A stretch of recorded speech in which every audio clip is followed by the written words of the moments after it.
Hey, what's up, fam? Welcome back again to Recap Kickback presents Interview with the Black Ass Vampire here on recapkickback.com. It's me, your host, Chappell, and we are back again to talk about season 2 of Interview with the Vampire as we prepare for season 3, which is coming sometime in 2026. And without further ado, with me, my co-host, the Vampire Enthusiast, and Claudia Defender, as many of us are, Mari Fourth. Mari, welcome back. They can keep season 3. They can keep it. You stop it. You stop it now. I am so pissed off. I'm so freaking pissed. So pissed. Write a letter, Mari. I'm going to write a letter. Like, how dare they? How I'm inconsolable right now. Like, I am so mad. And it's so funny because last week I was like, I knew it was coming, but I am pissed. I'm sad. I am enraged. How dare they do this to Claudia? I am just irate. I'm irate at everybody.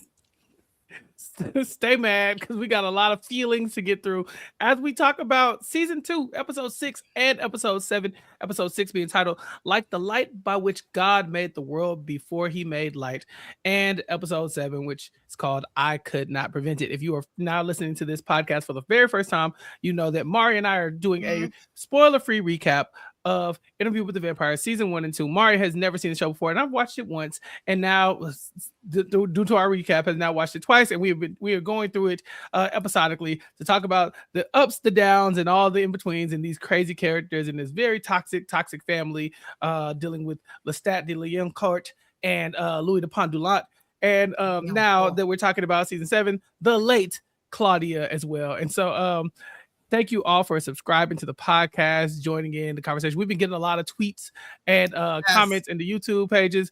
And so I do want to address some of those. But if you haven't been able to keep up with us, of course, check us out on YouTube, recapkickback.com/subscribe. We'll get you the audio version, but youtube.com/@recapkickback will allow you to follow along with us on YouTube and keep up with what we have going on here visually. The comments, Mari. People have been reprimanding me for gaslighting you and allowing you to kind of go on this whole journey, this thought journey of like, what if Lestat is like doing this astral projection? We kind of talked about Lestat doing his vampire magic to kind of get in Louis' head. No, this is just Louis being crazy. A lot of people in the comments are like, okay, Chappell, stop it. It's gone far enough. Louis is crazy. I won't say crazy, but Louis has been basically just manifesting these memories of Lestat because he was love hurt throughout this entire thing. And another thing that I've been leading Mari down this path of is just we've been really comparing this and contrasting it to the movie in ways that we don't have to. Honestly, this is a reimagining of the original story. It is in a way tied to the movie, but it's not something to where we need to look at it as source material. And so thank you all for commenting and for holding back the urge to spoil this amazing show, because I know listening to it at home, you're like, Chappell, just tell her what's happening. I was like, let Mari experience this, y'all. We have to have a good time as a family. Mari, what do you think about the comments? Yes, shout out to Jennifer Dougal for calling out the gaslighting of me trying to figure out the difference between the series and the movies. No, it's been great. Thank you guys so much for going on this ride with me. Thank you for letting me just be wrong, I guess, which I hate, but whatever. No, we gotta talk it through. Yeah. You gotta talk it through. So it's great. It's been such a fun ride. So I'm so glad we did this. I hope you guys are enjoying it like we are, because these vampires got me hot today. Yes. One of my favorite comments that we had on YouTube was from Sabby0924. They said the writers and the actors called Lestat Dreamstat. And he's really a projection of Louis' view of himself. Okay, so it's kind of like Louis like using Lestat as like this narrative to talk to himself, right?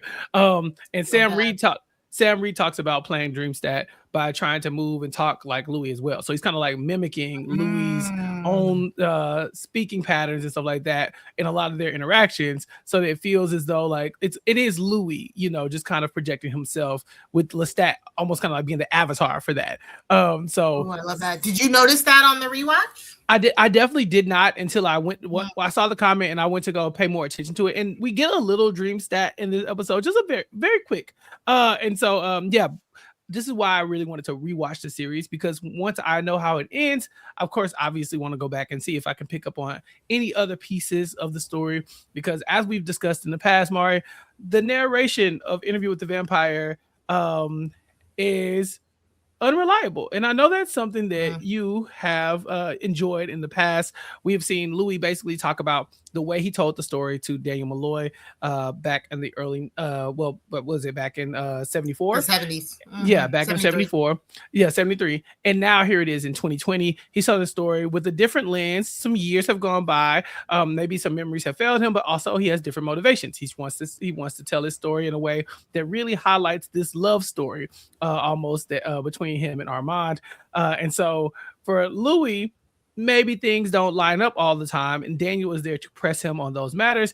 And luckily for us, we will get somebody else in these 2 episodes, somebody who was there for these moments, who can tell their account of what happened. Armand will be recounting what happens when we see the return of the Vampire Lestat. So let's just, I don't want to go sequentially, even though I'm fighting the urge to not just go through episode 6 and then episode 7, because they are so different. But Mari, your boy is back. Lestat is in the building. I don't care. Are you surprised? Get him out. I don't care. He told you when you were happiest, okay, he was going to come to Louis. He did nothing to Louis. Claudia is the one who was at her happiest and was taken at the peak of her happy. Louis was still trying to figure out if Armand was his consort or not. Like, I'm so mad. The sins of those 2 fathers of Lestat and Louis always come back to bite Claudia, and for the final time, it came back to bite her. And I hate it. Justice for Claudia. Like, rude. She says it herself on stage during this makeshift trial that she will call a stoning, and I think accurately so. She stands up and she's like, this is never about me. This is always about you two. And we know that from even the moment that she was created, right? I pointed out the first time when we first talked about it, I was like, Mari, this is giving, a troubled relationship that is trying to use a child to kind of put a band-aid on that thing. And I would say it's probably not even, I think that's even generous, honestly. I think like in the moment from Louis' point of view, it might have looked like that.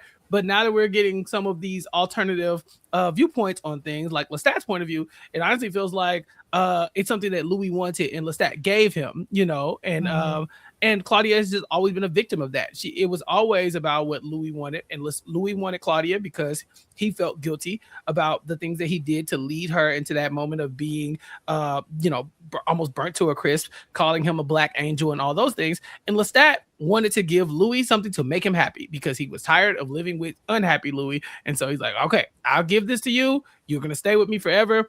Fine, let's do it. And that leads us to this story arc for Claudia that, I mean, has been such a fun one to watch, but also very tragic. Claudia is both actresses as Claudia have equally, I'm talking about like first Claudia, I was like, after first Claudia, I can't do a new Claudia. I don't know about this woman. She's not my Claudia.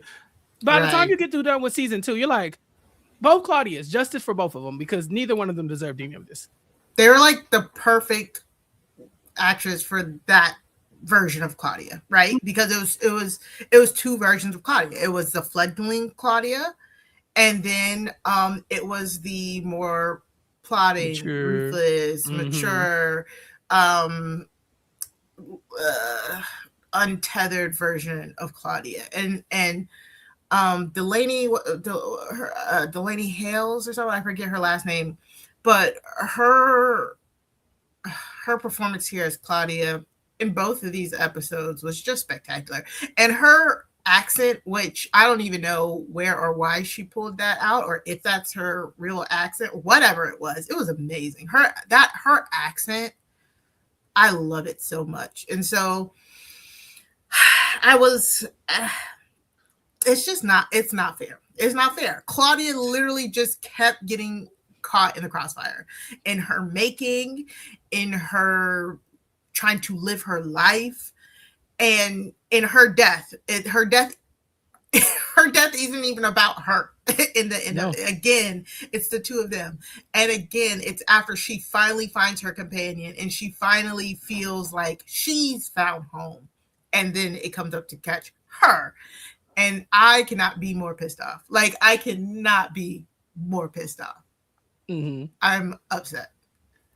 Clearly, and as it should be. I think that a lot of people, like I said, I think to me Claudia is the heart of the show. So going through this far and getting the death of Claudia in episode 7, I mean, knowing that this is like almost like a 2-season story arc before we get to the 3rd iteration, it makes sense that if we're going to lose Claudia, we lose her around this time, maybe even in the finale, because as we've been watching this interview with the vampire in the present time, Claudia is nowhere to be found, right? Not there, yeah. So we know that she is at the very least not around. And in this episode, that kind of make it seem like maybe she got away because she will go and save the life of her short-lived companion, Madeline. We saw throughout this season her and Madeline have connected as outcasts. Madeline had once had a relationship with a Nazi soldier, causing her to be a pariah. She was also kind of an orphan as well. Her family had passed away due to illness early on, and so this lady been getting it on her own for a long time. Her and Claudia have connected, and in this episode, the townspeople are there to assault her sexually and physically until Claudia shows up, saves her life, kills in front of her, and then decides that she wants to make her companion as she notices that Madeline is not terrified. She watches her kill and she seems to kind of be weirdly at peace with it. And so they bond. They are sharing diary stories and things of that nature. And Claudia will eventually go to Louis and say, please, can I have this one thing for me? And they make it happen. Yeah, exactly. And for Madeline, how long were they away for the 2 seconds that they were away? It felt like at least 2 years. It feels to me. I don't have an exact date on it, but it feels like to me it was like a year and some change. Okay. Yeah. I wasn't sure. Yeah. I'm not, like I said, I'm not 100% sure. I'll try to check that while we're talking. Okay, yeah. But So- yeah, they were away for a while. So Madeline and Claudia's relationship here, I love the seed sowing throughout the season so that when it happens, it doesn't feel like out of nowhere. Madeline being so just like ready for it. Like, again, Louis did not graciously go to the dark gift. Claudia had no choice, as we've seen in this episode. So to see somebody who wants to again embrace the dark gift, Armand interviewing her and questioning her about why, and her just being 10 toes down, like, I found Claudia. I want to be with Claudia and I want this gift. And he's like asking her, will you kill? She's like, yeah, I'll start with the week, We'll hunt a little bit. Sounds fun. She felt so down and she understood what she was actually getting into. And I'm like, oh, lovely. Finally, somebody who, again, is embracing, knowing what they're getting into, has an anchor that's not crazy, and I was so happy for Claudia. And yes, that episode made me think, Claudia's just gone. She's with her love. Yay. Like, she found her happy ever after and stuff like that. But it was not to be. I love Madeline for the brief time that we had her here. I'm so glad that Claudia had that for the 2 seconds that she had it. Yeah. The question, of course, is, as Armand tells Madeline, what are you going to do when Claudia eventually goes crazy and throws herself into the fire? It's going to happen. This is like, people don't talk about this as if it is a possibility. They talk about like, no, this is what happens to vampires who are made before they are ready. And Madeline said, well, you don't know that because maybe I am being made to make sure that doesn't happen. Maybe she won't do that because of her companionship with me. And so it does give you some hope. Now, I don't get, I did a quick search. I didn't see how much time it was, but it did feel like they came back to say goodbye. So maybe not even a year. Right. And so, it wasn't long before this is taken from us. And yeah, I do think that it was a moment. The show does a really good job of making it a moment of happiness, like Lestat called a shot. Whenever you are happiest, I will come and then I will take it from you then when you least suspect it. And I don't think anybody suspected this big reveal to have Lestat showing up in this final moment in episode 6. But let's talk about how we got there. So at the beginning of the episode, we are seeing Daniel Malloy again with questions. I really like Daniel Malloy, by the way. I'm concerned about him. He got this bravery that I just can't quite like. I like a can't man understand. who knows he's dying or something like that.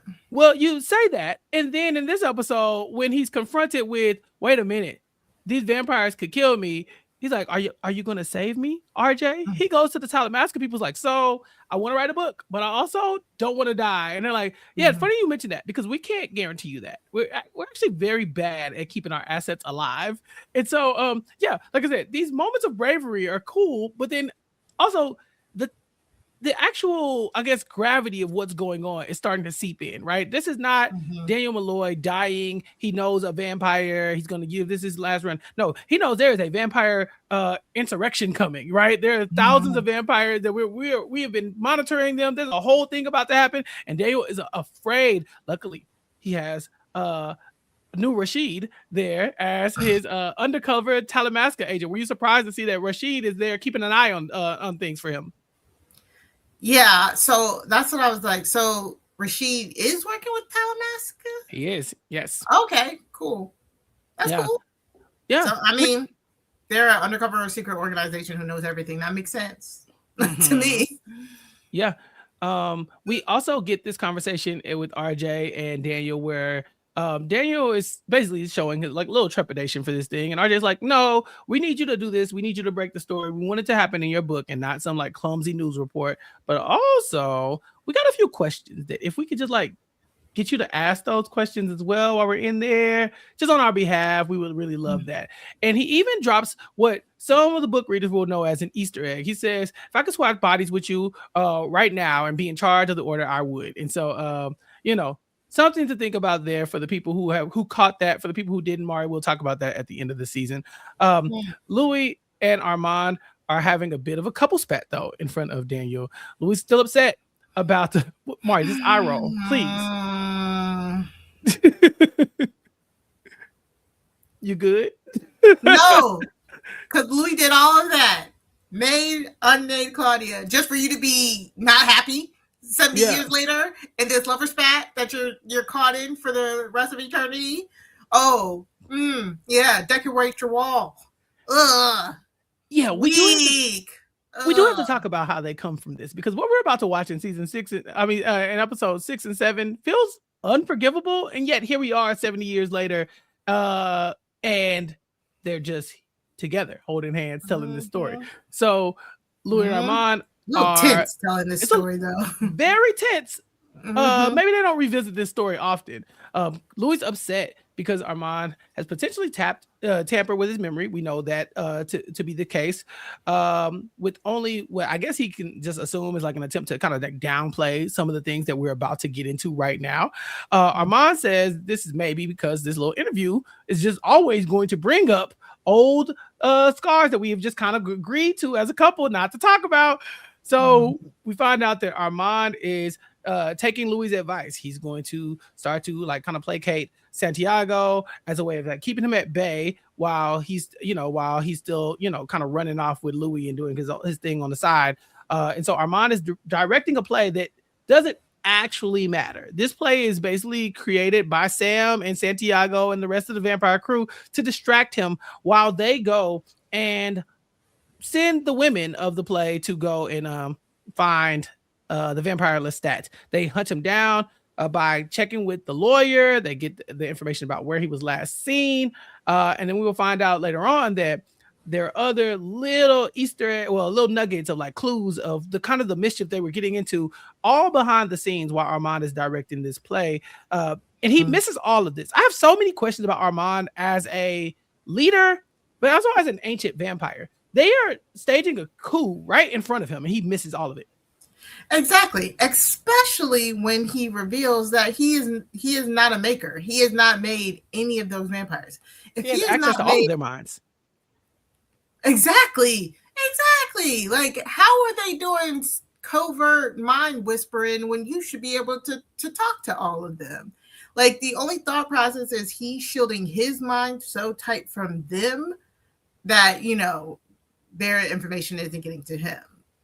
So that could be, that to me is the only reason. But he again, like we've said over this season, he is a horrible boss. He is not good at, he's not a good leader, like, No. at all. No, this is bad. So Armand has been keeping an eye on Santiago. He's like, if I direct in a play and I see him on stage until curfew, he can't be doing any shenanigans because I'm watching him basically from sundown to sunup. But you know, like I said, the women are not involved as closely in this particular play, and so they're out doing a lot of the legwork. Santiago is still communicating with them, you know, telepathically, but Armand is missing all of this. He's not thinking to read their minds constantly. He's a little comfortable. Louis says that perhaps it's just because Armand has been in leadership for so long that he's never had reason to question anybody. You know, like to him, like you read people's mind when you are suspicious of them, but he has no reason to be suspicious because he's in charge. What could they possibly be doing? And also, who could possibly even think that their idea would be to go and find the Vampire Lestat and bring him back? Like, you know, like of all the things that could be plotting, I don't think he could have landed on that without, you know, just like a little insider, you know, scoop. You know, like I don't even think he thinks of Lestat as a living entity. You know, Louis and Claudia talk about him as if he is dead. Even though we know that he is not, and that they never even took the necessary precautions to make sure that he was dead. Right. Exactly. Yeah. Which again, Claudia, that trial was a scam. That means Claudia broke no laws. Just pointing that out. She did break a law. We'll get to which law? She assisted in the creation of the Madeline that sits next to her. She was there. She was that's all. Like that would not stand up in court, Your Honor. It will not, because she didn't help. She didn't make her. She helped drain her. That's the difference. I mean, that's a part of the making process. That is the difference. She's not her maker. She cannot feel her. Okay. No, look, Mario has spoken. So Armand also says that maybe he was a little distracted by love. You know, like I'm so wrapped up in the Louis thing that I can't even see, you know, all of this other stuff that's going on around me. There's even a moment or two where Armand is like trying to almost like turn the conversation away from, you know, kind of these tense moments. Like there's that weird moment where he's like, Rashid, did you lose Daniel at any point during the day? And Louis like almost like his attitude is distracting Armand in a weird way from getting to the bottom of what's going on. Because Armand's like, yeah, Rashid, where was you at today? He's like, yeah, no. Let's talk about these uncomfortable moments that you keep trying to avoid. So we see a lot of tension in this. While I am very proud of Daniel and Rashid both for being able to sit amongst these two seasoned vampires and not just immediately get caught. Because in their brains, they have to be thinking, yeah, we running the game on these people. You know, like the fact that they got away with this is crazy. Yeah. I mean, Rashid, clearly he's been doing it for a while. Daniel is lucky at steering the conversation. So yeah, surprising, but plot device. We will get Claudia's last words in her diary in this episode as well. I have one not of paper or of glue. Fuck these vampires. She's talking about this diary and how they're her last resort for friends. She doesn't need the vampires anymore because she finally found the one that she needs, and it is Madeline. Now, we've kind of talked about this a little bit already, but she goes and makes this lady her companion by asking Louis to do it. Says, Louis, can you do this for me? Give me this one thing. Louis has never made anyone, and so he goes to Armand. Now, these conversations with Armand are very interesting to me, and I do want to kind of break into them a little bit, because Armand is disgusted at the idea of creating another vampire. That's why he's never been a maker. He doesn't even want to do this, but somehow, due to Claudia and Louis' joint manipulation, he okays the act happening, but at Louis' hands. Yeah, and it's just, again, like, centuries old, 500-year-old vampire. So his story, we found out, he didn't accept the dark gift, basically. He was like sick and it was foisted upon him. So it's like none of y'all like y'all existence. The people who hate their existence the most get to live the longest. Like, what is happening? That was so strange for him to have never been a maker and all of that. And I imagine she would have been a pretty strong vampire if he had made her. Yeah.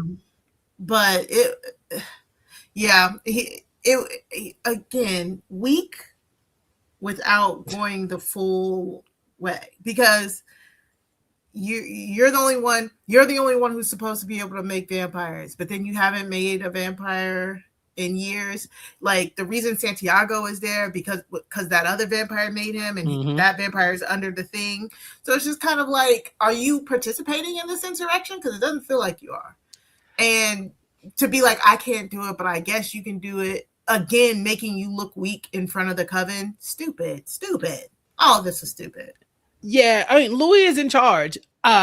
He shows up. There's that one scene where he shows up. Because now he's Louis the art dealer, right? He's still trying to find himself. He was Louis, the brothel owner and the photographer now, and then he was an artist. Now he is the artist formerly known as, I don't know. He is the art dealer, right?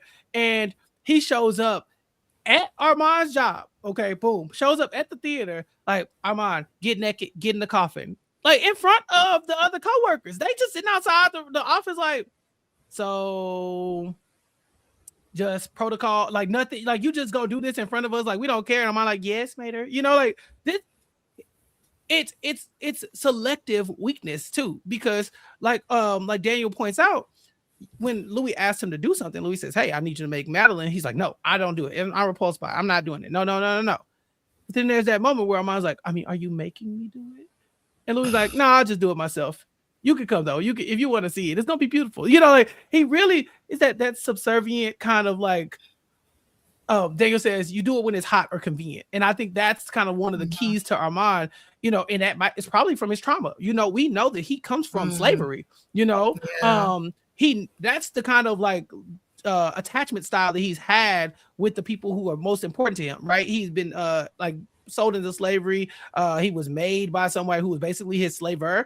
And so now he's attached to Louis, but when he's a little hot and bothered, it's, oh, you making me do it? Okay, I'll do it. Yeah, whatever you say. Da, da, da.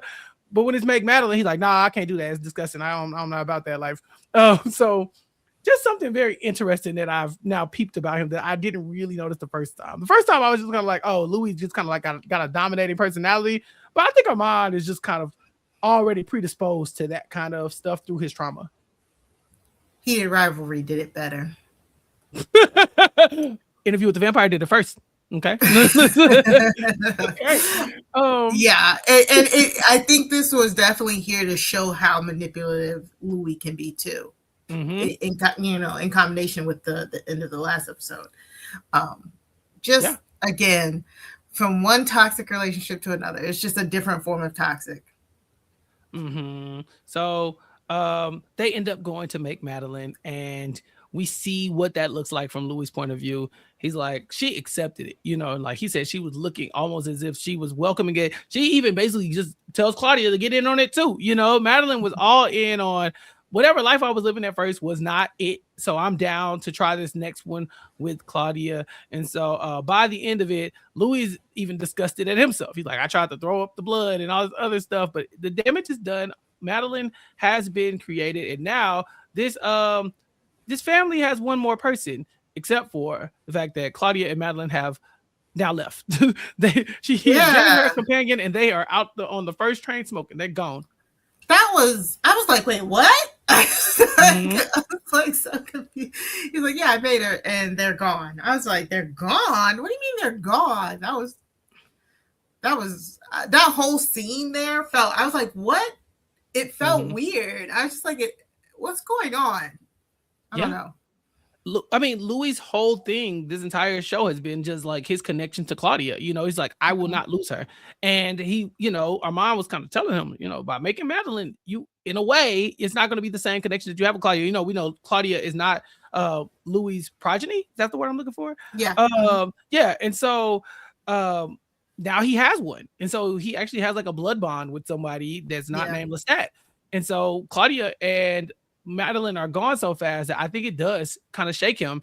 But luckily for him, Armand has his bag packed too, because he has broken with the coven, or at least he wants us to believe that. They gave him a choice, Mari. He said, pick your coven of 200 years or this guy that you've known for a few years. What you gonna do? And so Armand selfishly selflessly picks Louis and Claudia. Or just Louis. And again, Louis, yeah. And again, I was like, wait, what? Like, it was just like he broke with the coven and we didn't. He broke with the coven off camera. Like, what? Right. Yeah. I was, again, just my head was spinning. I was twisted. I was like, I don't know what's going on.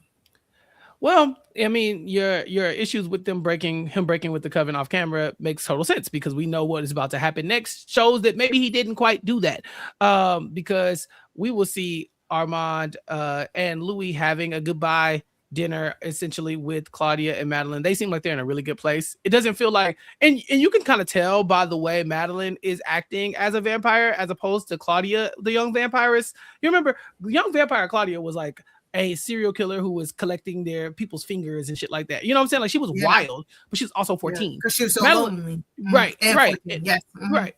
Madeline is like a grown-ass woman. Right. So she seems like she's a lot more like in it. That's why I thought maybe it'd been a year or so, but I don't even think it was that long, honestly.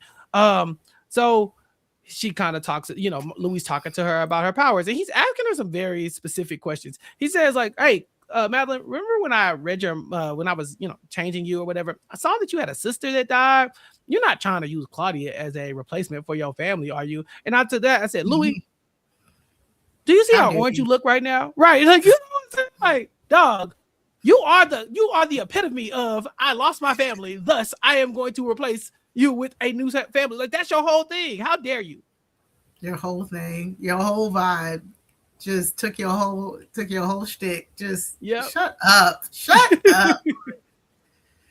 Claudia takes it in stride and she's like, nah, I too was kind of concerned, but we already fought about that and I think we're good here. And so we will see that Madeline has been using her powers. She's been reading minds, but she can't read Louis' mind, as we know those are the rules. But she can read Armand, and she says, I can feel your love for Armand through him. And you've been trying to keep it low that you love him. And Louis like, well, I don't really want to talk about why that is. And it doesn't quite matter, right? Because whatever the reason why you loved him doesn't, to me, that goes out the window the moment we see Santiago into that bar and they snatch Louis, Claudia, and Madeline up, abduct them, and take them off to go have this makeshift trial on stage. Season 6 to me, episode 6 to me ends about perfectly with the reveal that Armand has sold them up the river. But honestly, the biggest reveal here is that Lestat will be present for the entire proceedings. Yeah, when I tell you, I was like, did I blink? What is happening? It's like, no. Yeah. What? Confusion. What is pissed. Yeah, that was my whole thought process. That was me at the end of episode 6. Yeah, I mean, I'm happy that we got to binge this because it's really hard to watch episode 6 and not immediately watch episode 7. And honestly, the fact that you have not immediately watched episode 8, kudos to you, because I literally had to grab the remote. I was like, stop. Yeah, because I would have, if we didn't have to podcast about it, I would have. Yeah, I am going to watch episode 8 very shortly after we finish talking about this, just because I need to feel. And so Louis talks about how he was clawing, trying to fight to get to Claudia, and how they threw her in that rat box. I was like, they killed her in the rat box. Well, like, she survived the rat box. Okay, but there was a moment where I thought that was going to be the end of her, and I was going to lose it. It's not gonna be happy. They're on stage as props in a play that has been fully designed, and everyone is scripted except for those 3 who are being mentally blocked by every vampire in the building. Their tendons have been slashed so that they cannot heal and walk and escape. But through all of this, facing sure death, Louis feels the presence. They're on trial for murder. Everything is going to hell. He has been betrayed by the love of his life, but he can feel this blonde bastard walking into the arena. Lestat is here, and he is going to ham it up for the entirety of this episode in a way that only Lestat can do. Mari, what did you think about the return of Lestat de Leoncourt? Leoncourt.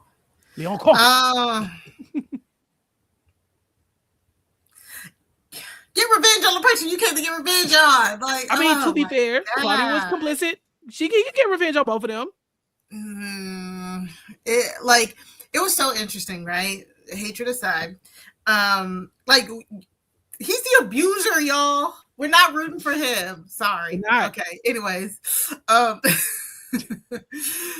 like hatred for Lestat aside, him coming in and just it was kind of weird, like re-narrating everything we just watched. I think it's mostly because we've been binging it. You know what I'm saying? Yeah. Like I was thinking that like if I had watched this on a week-to-week basis, this would have been like, wow, like look at how far we've come type thing.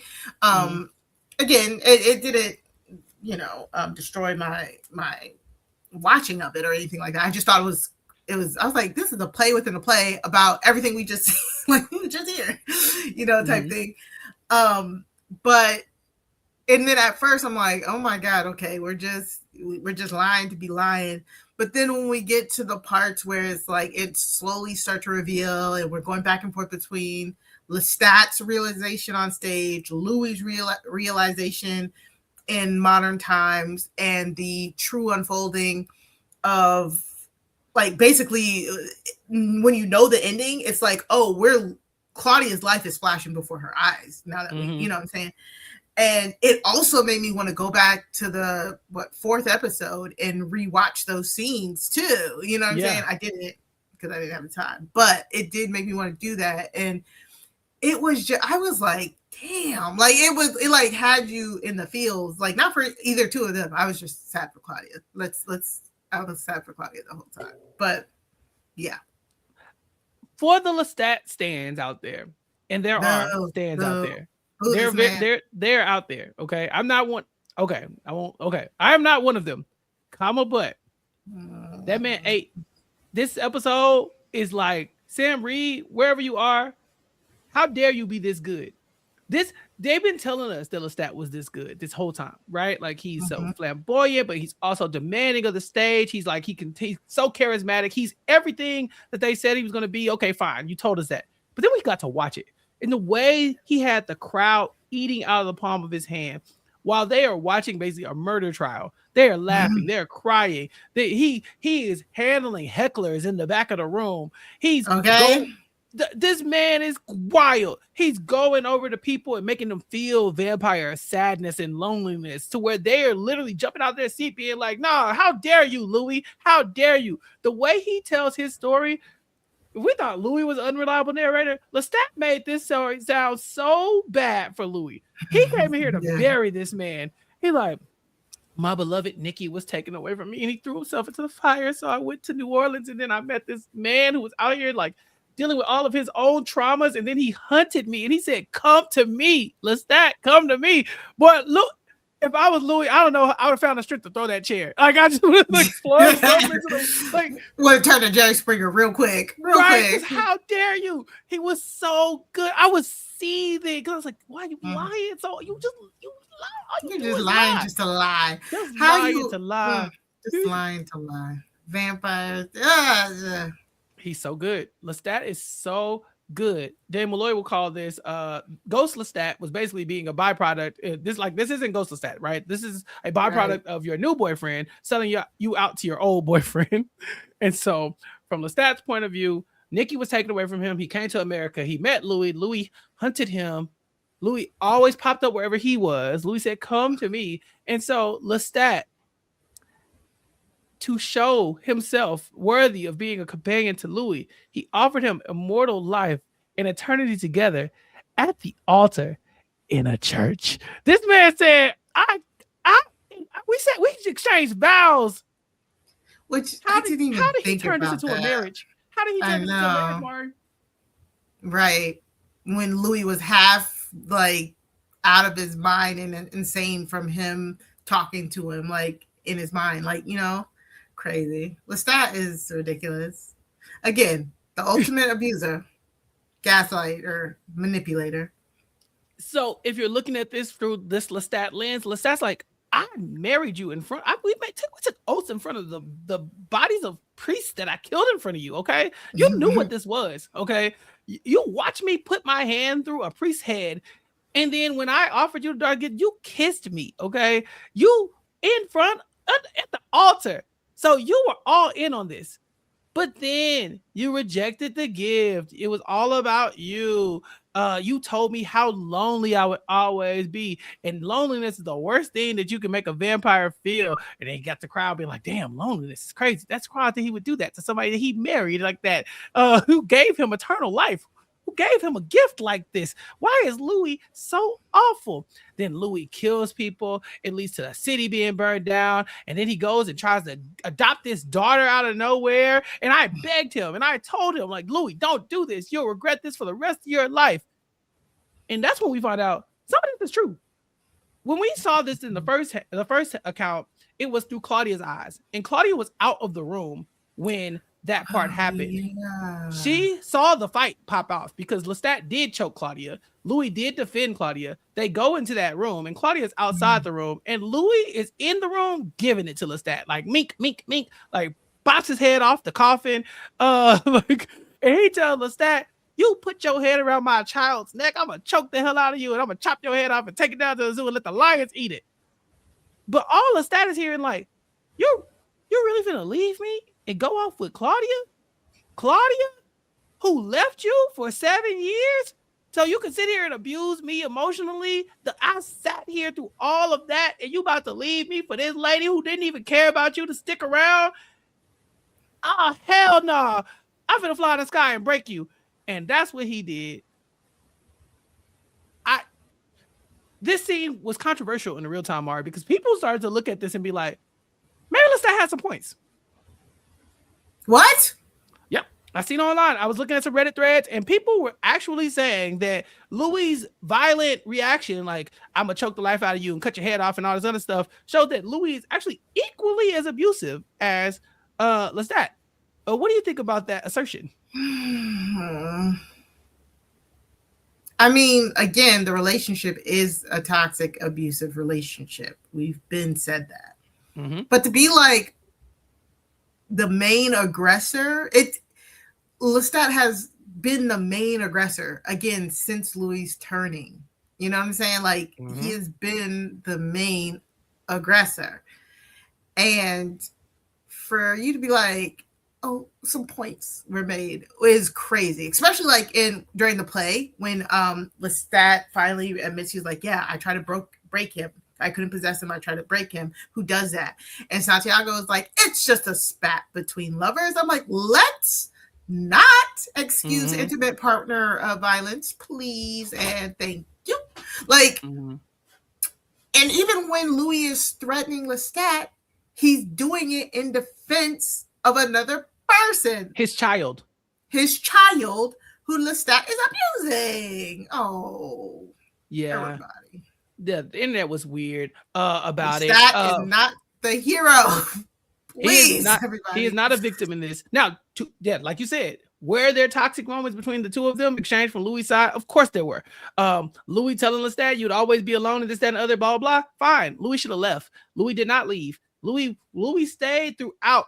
Now, don't get me wrong. Could Louis have actually left? Probably not. And that's why Lestat will always be the ultimate abuser, because Louis really didn't have the power to leave. We saw Claudia try to leave a second time, and Lestat quickly put an end to that. He went and threatened to rip her arms off. And so, here we are now looking at this through Lestat's point of view. And for Lestat, he's saying, you had threatened me with loneliness. I endured your sadness and your like toxic energy while I tried to make this a happy relationship, while you resented me for Claudia leaving this entire time. But make no mistake, I told you this was going to happen with Claudia. I told you. And Louis, you begged me. Louis fell to his knees and said, I'll do whatever you want me to do as long as you do this. He dragged Claudia's burnt body over to Lestat and said, if you do this, I will never leave. I'm going nowhere. Only for when Claudia to come back, Louis to be like, all right, I'm finna go with Claudia. What? No, that's not the contract. That's not what we signed up for. That is not what you said. So Lestat, he reacted, and that left Louis broken.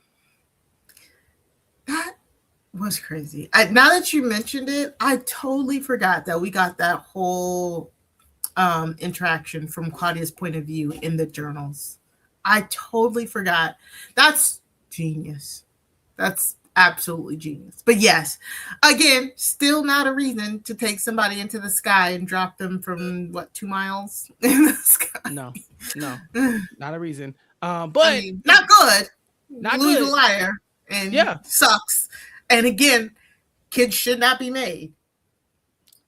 But again, and you know what? This is a pattern, like you said. You called it out earlier. This is a pattern in Louis' manipulation tactics when he wants something. When he went to Armand, he did the same exact thing. He said, "Armand, I want you to make Madeline." Nope, can't do it. I'm disgusted by that. Okay, well, you should really do it. What if I did this? What if it would make Claudia less of a burden? He does the bargaining thing. And then eventually he says, "I'm gonna just do it myself." He did the same exact thing with Lestat. He says, "Okay, Lestat, you won't do it? I'll do it." And Lestat is watching him from across the room like, "Louis, you're not even doing it right. Like, damn, like you just go kill the poor. Like this point, okay, damn, I'll do it." You know, Louis begged him and pleaded and bargained and gave it he told Lestat the biggest dream of all time. Now, in the midst of all of that, Lestat also sprinkles in that, you know, while Louis was emotionally detached from me for all those years, I fell into the arms of my lover, Antoinette. I was like, boo, you lied. You lied. That's not what happened. So yes, that leads us to where we are with Lestat admitting basically that he was a part of the creation of Claudia, if not just as guilty as Louis. And he says, if you are going to sentence them, you have to sentence me. Santiago shuts it down. But Mari, by the end of episode 7, we don't know anything about Lestat being sentenced to anything. It looks as though Louis and Claudia and Madeline are the only ones who are going to take the L for this one. Yeah, which again, Claudia did nothing wrong. Madeline even more so did nothing wrong. Poor Madeline. She ain't did shit. No, she ain't did nothing to nobody. Louis could have got that son. I'm not gonna lie. He could have got that son. I'm that mad. Wow. I'm that mad. Yeah, you should have killed yourself, buddy. Should have killed yourself, buddy. Oh, he's been talking about taste. He's been talking about kissing the son since 1917. Yeah. Shoot. Yeah. He's been unhappy for a very long time.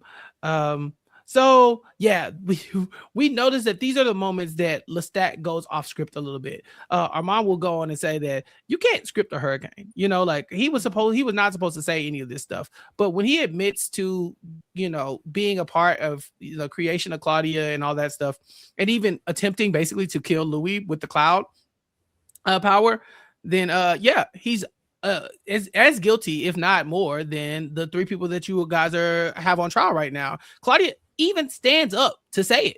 You know, this Louis says, I could not be moved by Lestat in that moment because I was so busy worrying about death that like what Lestat was saying was not even my focus. I was just trying to stay alive. But Claudia was moved to get up on her feet with torn tendencies. Yeah, tendons. Achilles. She stood up with her broken feet, and she was like, "So, let me get this straight. Y'all can forgive that. That man drops him 2 miles in the air. He lives, and so everything is good. But we poison a man. He lives, and everything is not good. What's up?" And they're like, "Shut up, girl," and they sit her back down with all their mental blocks. Because again, Claudia did not kill him, so she did not break the 5th rule.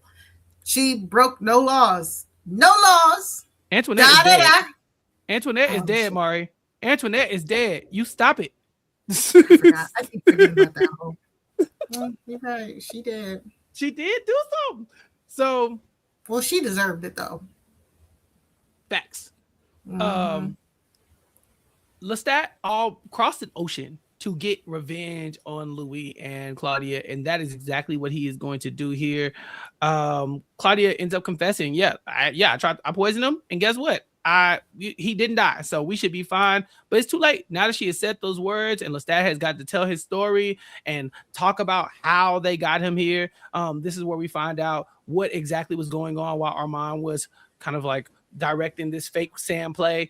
There were things in the background of the newspapers that you could see, kind of like the little crimes and stuff here and there that kind of hinted at what the vampires were doing. Did you catch that? Yeah, so it said they took film. They were taking like film, colored film, and there was the big one is that there was a gang of drunkards hanging off the side of the Eiffel Tower, all facing South by Southwest and muttering something. It's because all the vampires had come together to mutter the telepathic messages to Lestat to get him to come across the water.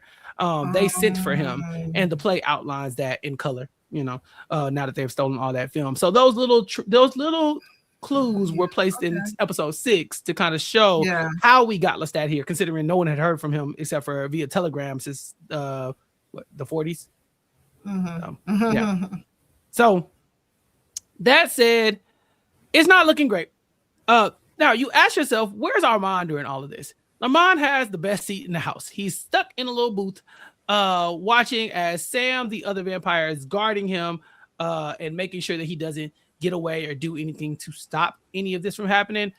To me, Mari, Armand, aren't you the papa? Ain't you supposed to be 500 years? 500 years, and you made time stop in that restaurant that one time. What's up?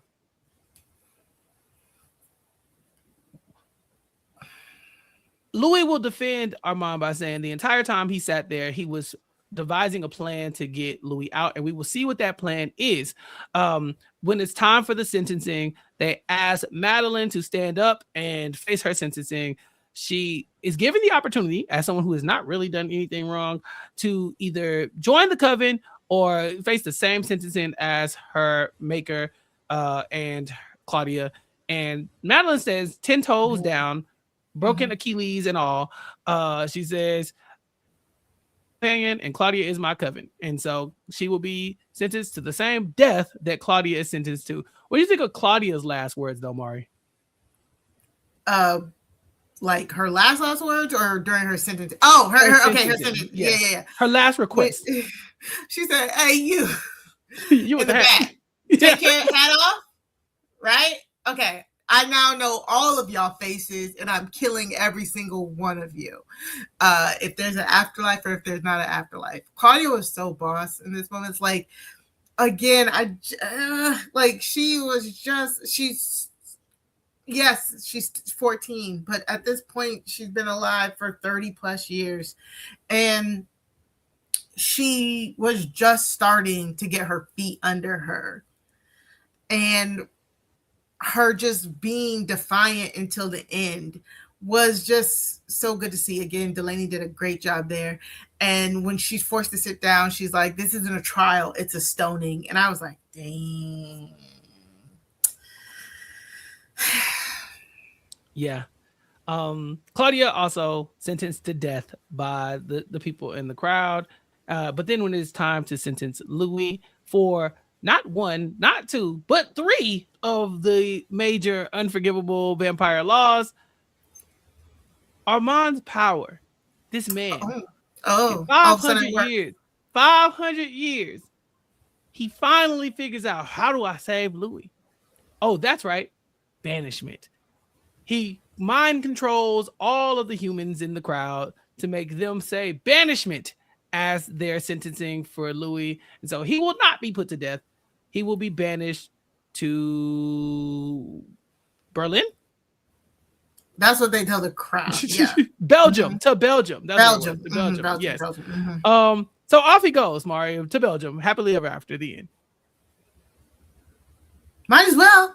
Oh my God. What do you mean might as well, Mario? What? Might as well, because oh my God, I can only save you, Louis. I don't care about these women. Oh, it's whatever. Louis gets put into a coffin. He doesn't go to Belgium. He gets put into a coffin, buried with rocks. The coffin lid is screwed on, and he's put into the drawer, probably right next to Santiago's maker, doomed to starve to death. Yeah. So he was sentenced to banishment, but Santiago and them not going for it, because Santiago is the new coven leader, by the way. Like, Armand has been completely uprooted out of this coven. Santiago's in charge, and he is not. He don't care what these people say. Louis gonna die, and so Louis is now in a crypt to starve, and Claudia has to face death right in front of this very crowd because Mari, this is the theater's first ever matinee performance. It's daytime. It's daytime, yeah. And I was like, okay, and all of the vampires are awake? I guess. I was like, I guess. I mean, technically, they're probably all, again, Santiago is the youngest. The rest of them are all pretty old, especially if you factor in that Armand didn't make any new ones. Mm-hmm. So, yeah, I guess. I was like, oh, they just all up and awake. Okay, cool. Yeah, they did a matinee performance because they needed the sun for this execution, and we will see Claudia and Madeline meet the sun for the very first time in front of a crowd of people.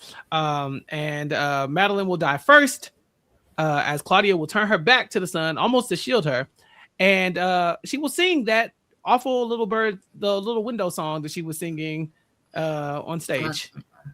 That was such a that scene was so ridiculous, y'all. If you haven't seen it, go watch it. Like, her sitting there in the sun trying to shield Madeline just wailing basically, and Claudia just slowly singing like, I don't like windows when they're closed. Was, I mean, and it pissed me off too, because I'm like, this crowd, this bunch of dumb humans, what do you all think these special effects are?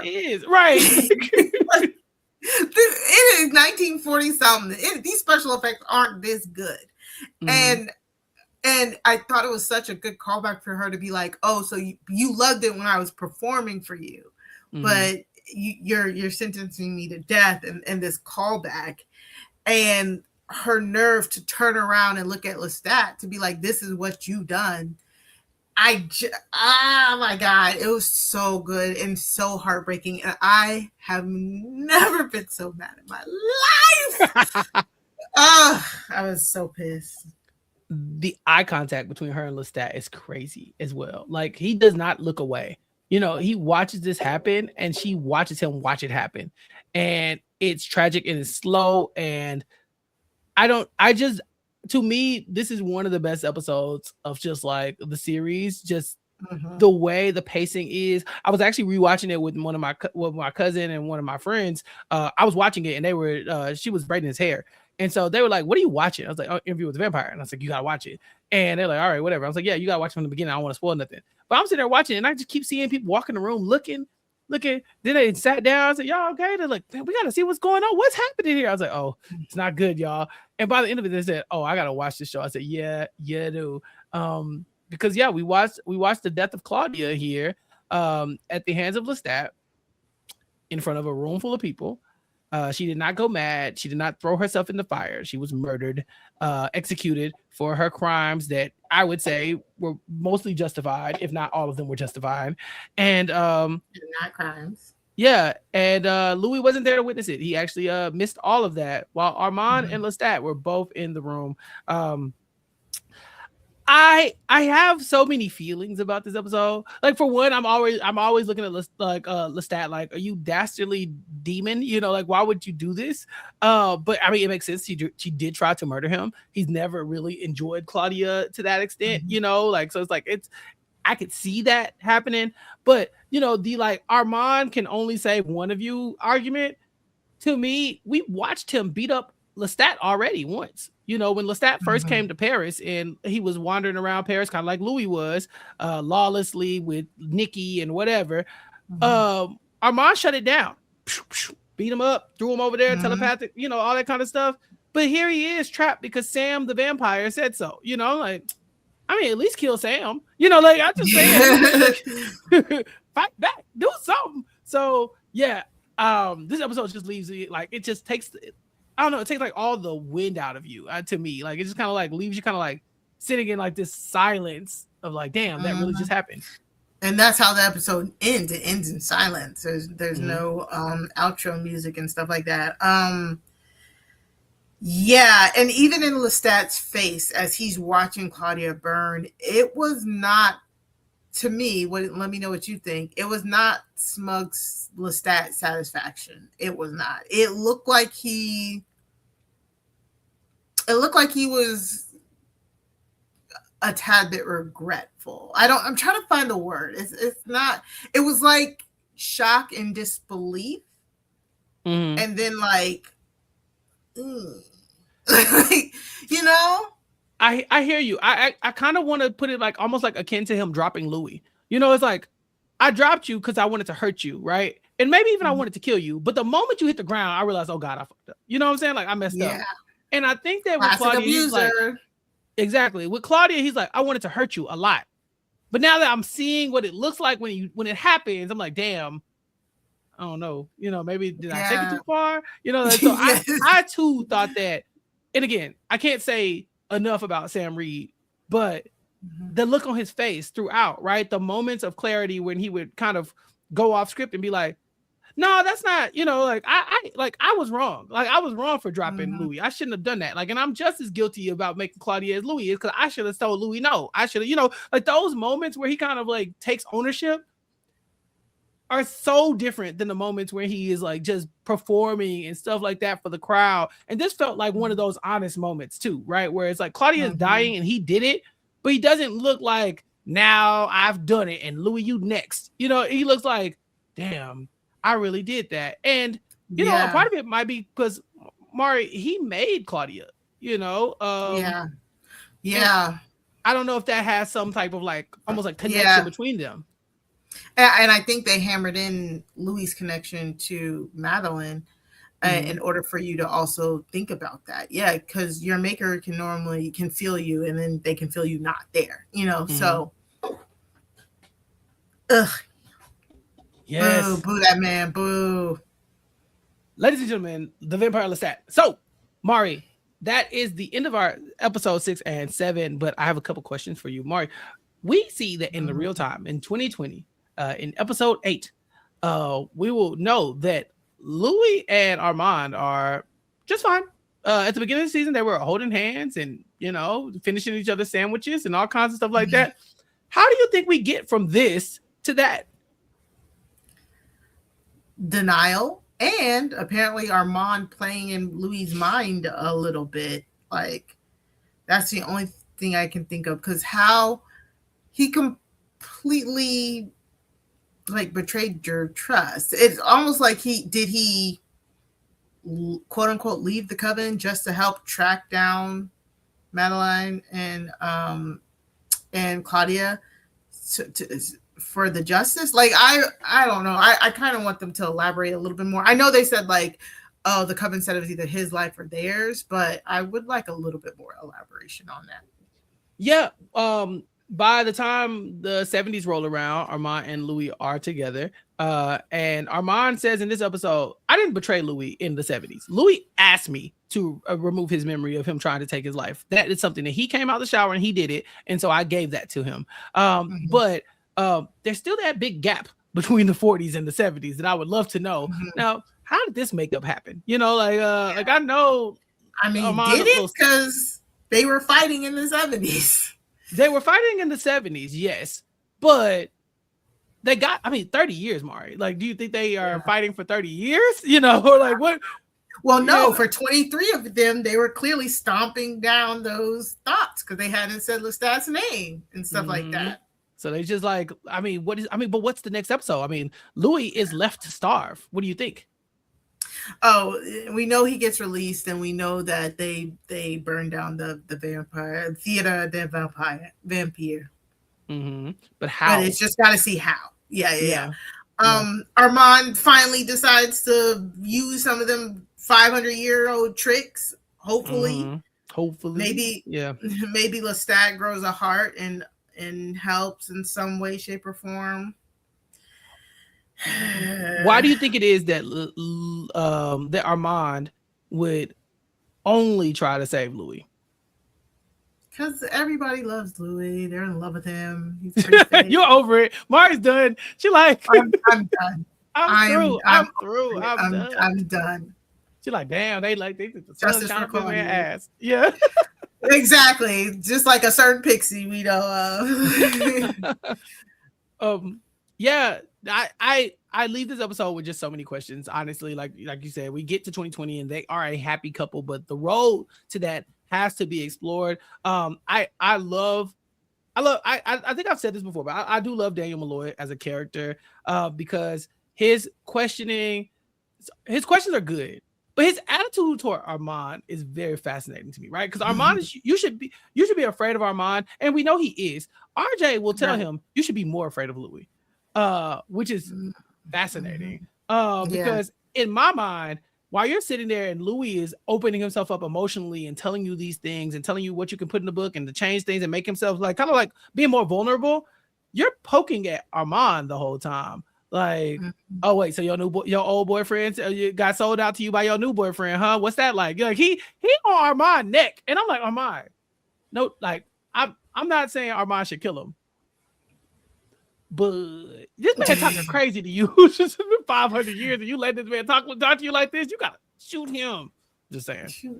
And you can see it's because Daniel was like slowly recovering those 6 days, those memories, and he knows that it was Armand that was digging around in his head, and just like in the first season when Armand was there and he kept looking at him like, I think I know you, but it couldn't, place him and stuff like that. So being more afraid of Louis, that makes sense. This is again therapy. This is vampire therapy. Louis like, this is so hard as she throws a dish across the room. I'm so excited to see how this ends. This chapter of interview ends. Yeah, me too. And so we will talk about that and more next week as we talk about the finale and wrap up 2025 here at Recap Kickback. Thank you to all the listeners who have been here to support this particular recap, but we have so much more coming your way as well. We're gonna do it's gonna be a little different vibe here, Recap Kickback for 2026, and I'm excited to unveil that to everybody. Me and Mari got some big plans. I got other stuff going on too here at Recap Kickback. But before we get to all of that, Mari, do you have a book for us this week? I'm too mad, y'all. I'm sorry. Okay. I'll recommend a book. I'll recommend a book. Go read Interview with the Vampire. Go read that. Yeah. Go read the Interview with the Vampire. Honestly, you could read the Sookie Stackhouse novels.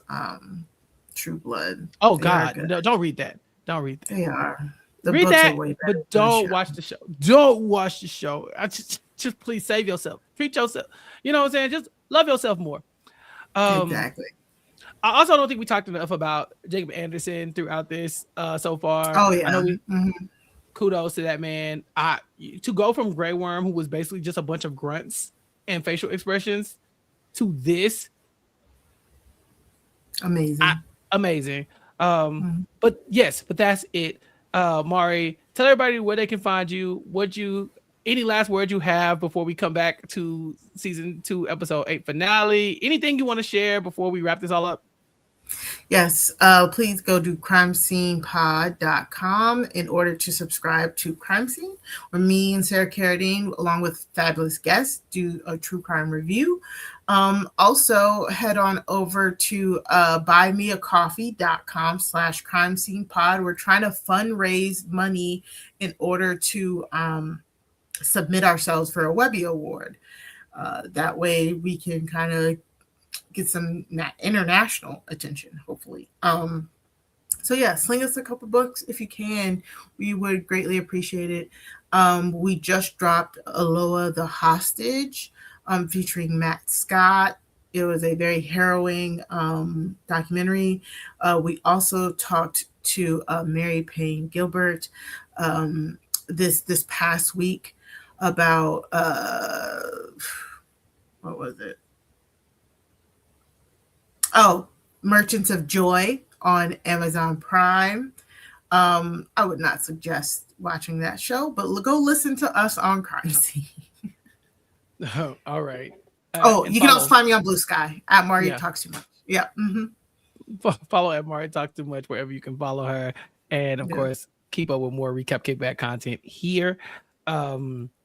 yeah, it's going to be a fun time here on Recap Kickback for 2026. RecapKickback.com/subscribe. If you want to catch our interview with the vampire coverage for next season, then you got to be subscribed to the podcast or you're going to miss it. Or subscribe on the YouTube page. Puya and I will be talking about Bel Air, I think, as the new year starts. And so if you've already watched the final season of Bel Air, Puya and I have not. And so we'll be bringing those recaps to you in pairs, just like we're doing here on Interview with the Vampire. So keep up with that. Gia and I are still talking about Abbott Elementary, and Chantel and I are still going live to talk about Flavor of Love. I was traveling last week, and so was Chantel, so we didn't get a chance to get one of those out, but there will be another Flavor of Love live recap coming as we are about to wrap up season 2 over there as well. And so, yeah, check me out at Recap Kickback on all social media platforms, and make sure you keep up with all the stuff we're getting to and doing by subscribing to Mari's stuff, my stuff, Chantel's stuff, Gia's stuff, all that good stuff. But yeah, we'll be back next week to talk about the finale of Interview with the Vampire. But until then, you ain't got to go home, but you know the rest. We'll talk to y'all next time. Peace. I've been trapped behind Swamp Maria, isolated like it's North Korea. Smaller city with some bigger dreams. The wall is cracked, I'm looking in between it. The world is yours, but man, I gotta see it. They say it's hard, but man, I gotta see it. The air I'm breathing can't feel my chest. Wait on life, I wanna hold my breath. I'ma get in my goddamn self.